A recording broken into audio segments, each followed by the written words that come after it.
Supreme court की संविधान पीठ ने 6-1 के बहुमत से फैसला देकर साफ कर दिया है कि राज्यों को आरक्षण के लिए कोटे के भीतर कोटा बनाने का अधिकार है। यानी कि राज्य सरकारें अनुसूचित जाति और अनुसूचित जनजाति की श्रेणियों के लिए सब कैटेगरी बना सकती हैं। राज्य की विधानसभा इसे लेकर कानून बनाने में अब सक्षम होगी। इसी के साथ सुप्रीम कोर्ट ने 2004 के अपने पुराने फैसले को भी पलट दिया। लेकिन इसके साथ शुरू हो गई बिहार में सियासत और भिड़ गए एनडीए के ही दो सहयोगी दल, जीतन राम मांझी की पार्टी हम और चिराग पासवान की पार्टी लोक जनशक्ति पार्टी रामविलास। लेकिन कोटे के भीतर कोटे के फैसले पर बीजेपी और जेडीयू ने खामोशी साध ली। सवाल यह कि जातीय सर्वे के बाद अति पिछड़ा, पिछड़ा के बाद तीसरा सबसे बड़ा वोट बैंक दलित वोट बैंक दलित राजनीति के लिए सबसे बड़ा आधार है और इस आधार पर वोट की राजनीति के अपने अपने तरीके, अपनी जातियों के अंदर जाति को साधने की पॉलिटिक्स है। पहले चिराग पासवान की राजनीति पर नजर डालें तो लोकसभा चुनाव में चिराग पासवान की पार्टी का प्रदर्शन 100% रहा। ऐसे में अब नजर विधानसभा चुनाव पर है और इसी के आधार पर चिराग पासवान आगे की राजनीति सेट करना चाहते हैं और सीधे सीधे SC/ST आरक्षण में सुप्रीम कोर्ट के फैसले का समर्थन नहीं करते। सुप्रीम कोर्ट के अनुसूचित जाति जनजाति के आरक्षण में कोटे में कोटा और इसमें क्रीमी लेयर संबंधित निर्णय का समर्थन देने से चिराग पासवान इनकार करते हैं। वे चाहते हैं कि कोर्ट के इस फैसले पर पुनर्विचार होना चाहिए ताकि SC और ST में कोई भेदभाव पैदा ना हो और समाज को कमजोर ना किया जा सके। लेकिन इसके ठीक उलट केंद्रीय मंत्री जीतन राम मांझी न्यायालय के फैसले को न केवल दलित के हित में बताते हैं बल्कि यहां तक कह देते हैं कि ये फैसला 10 साल पहले आ जाना चाहिए था। जो ये ऑब्जर्वेशन सुप्रीम कोर्ट के द्वारा आई हैं उस पर हम लोगों की भी असहमति है और इस असहमति को प्रमुखता से हम लोगों ने दर्ज किया है। हम लोग इस बात को लेकर स्पष्ट हैं कि अनुसूचित जाति का आधार अनटचेबिलिटी है। इसका कोई शैक्षणिक आधार नहीं है, इसका कोई आर्थिक आधार नहीं है। ये जो भेदभाव जिसकी वजह से ऐसी कास्ट को संविधान में शेड्यूल किया गया और जो शेड्यूल कास्ट कहलाई, इनका आधार हमेशा से छुआछूत रहा है, अनटचेबिलिटी रहा है। ऐसे में इसमें क्रीमी लेयर का प्रावधान हो ही नहीं सकता।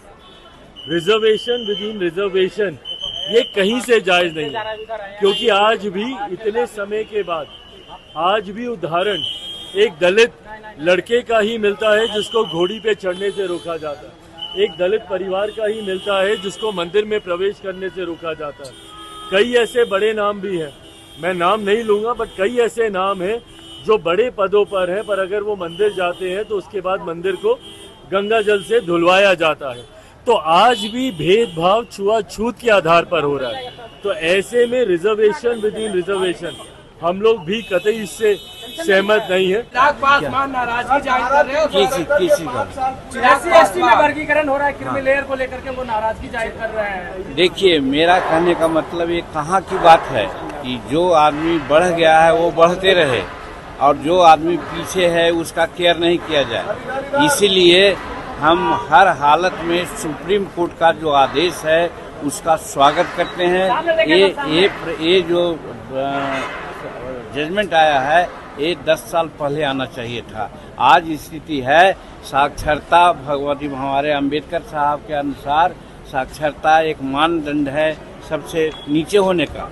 शेड्यूल कास्ट की साक्षरता दर 30% है और उसमें भुइयां, मुसहर, डोम, मेहतर, नट ये सब का साक्षरता दर 15% से नीचे है। तो जिसको 30% या ऊपर साक्षरता दर है उसको सुविधा मिलनी चाहिए, मैं नहीं कहता हूँ, लेकिन जिसकी साक्षरता दर 7% है, 8% है, उसको तो ज्यादा पुश करना ही चाहिए। वो स्वार्थी लोग वैसा कर रहे हैं। ये कहाँ बात है? भुइयां, मुसहर, डोम, मेहतर जो हमारे शेड्यूल कास्ट के हैं, केगो IAS, केगो IPS अफसर हैं, केगो इंजीनियर चीफ हैं, केगो चीफ इंजीनियर हैं और जो आज क्षोभ व्यक्त कर रहे हैं 4 जातियां, उनका सब है। इसका मतलब शेड्यूल कास्ट का हक वही लेते रहे। 76 वर्ष तो लिया उन लोगों ने। इस मामले को लेकर वरिष्ठ पत्रकार प्रियदर्शी रंजन क्या कुछ कहते हैं, इसे सुनिए।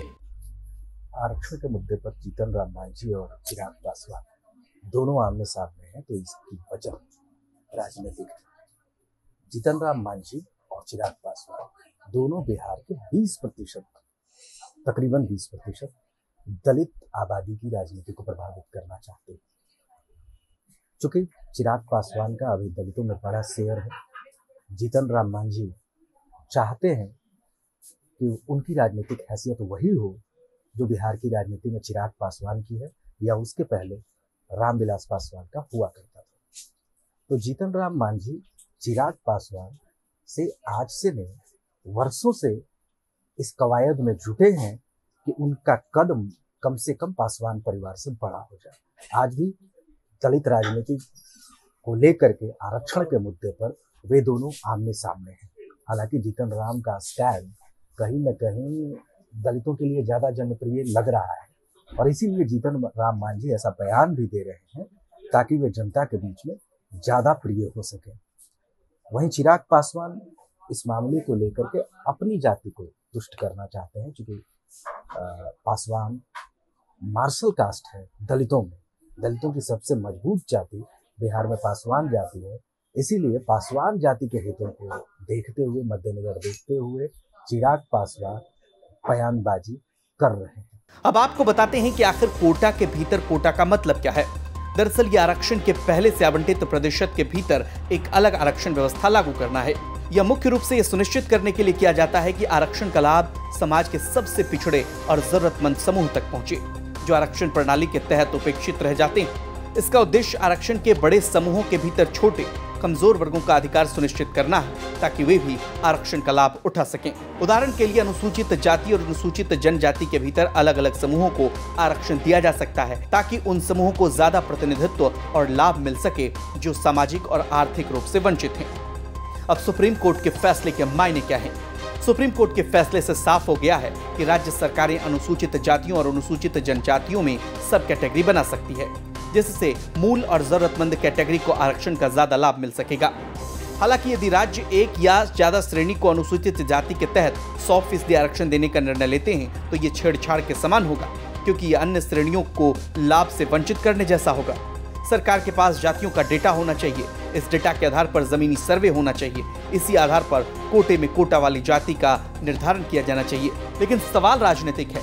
मांझी और चिराग दलितों में दो अलग अलग जातियों से आते हैं। दोनों की अपनी राजनीति है, वोट बैंक की राजनीति, और होड़ है कौन कितना बड़ा दलित नेता है। ब्यूरो रिपोर्ट, बिहार तक।